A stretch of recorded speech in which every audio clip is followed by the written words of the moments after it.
ঘরে ফিরছেন সুনিতা উইলিয়ামস এবং বুচ উইলমোর। মহাশূন্য থেকে 2 নভেশ্চরের পৃথিবীতে ফেরার দিকে নজর গোটা দুনিয়ার। রুদ্ধশ্বাসে চলছে অপেক্ষা। সকলের প্রার্থনা নিরাপদে পৃথিবীতে ফিরে আসুন সুনিতা বুচ।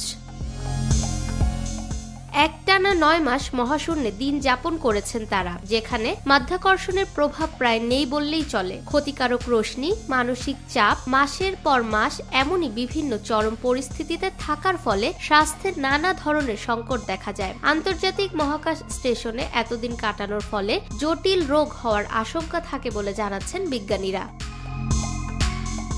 হাড় এবং পেশির ক্ষয়, মাধ্যাকর্ষণের অনুপস্থিতির ফলে শরীরের তরল পদার্থ মাথার দিকে উঠে যাওয়ায় মস্তিষ্কের ক্ষতি, মূত্রে ক্যালসিয়ামের মাত্রা বৃদ্ধির ফলে কিডনিতে পাথর জমা, দৃষ্টিশক্তির হ্রাস, স্মৃতিশক্তির হ্রাস, মাথা যন্ত্রণার মতো স্বাস্থ্য সংক্রান্ত নানা সমস্যা তৈরি হতে পারে মহাকাশচারীদের। মস্তিষ্কের গঠন ও আয়তনও পরিবর্তন আসতে পারে, যা space flight associated neuro ocular syndrome নামে পরিচিত। কিন্তু এই মুহূর্তে সবচেয়ে বড় দুশ্চিন্তার কারণ হলো ক্যান্সারের আশঙ্কা, এমনই বক্তব্য বহু বিজ্ঞানীর।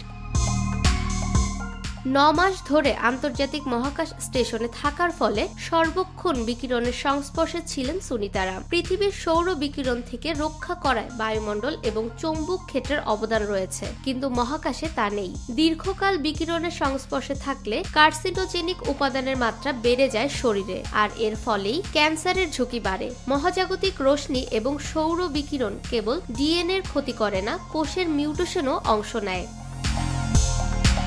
নাসার মতে পৃথিবীর মানুষের তুলনায় আন্তর্জাতিক মহাকাশ স্টেশনে থাকা নভশ্চরদের প্রায় 20 গুণ বেশি বিকিরণ সহ্য করতে হয়, ফলে লিউকেমিয়া এবং টিউমারের মতো ক্যান্সারের ঝুঁকি বাড়িয়ে তুলতে পারে। যদিও নাসা জানিয়েছে ক্ষতিকারক বিকিরণ থেকে নভশ্চরদের রক্ষা করার ব্যবস্থা তারা নেয়। মহাকাশচারীরা যাতে বিকিরণের সংস্পর্শে কম থাকেন সেদিকে নজর রাখে বলে দাবি নাসার।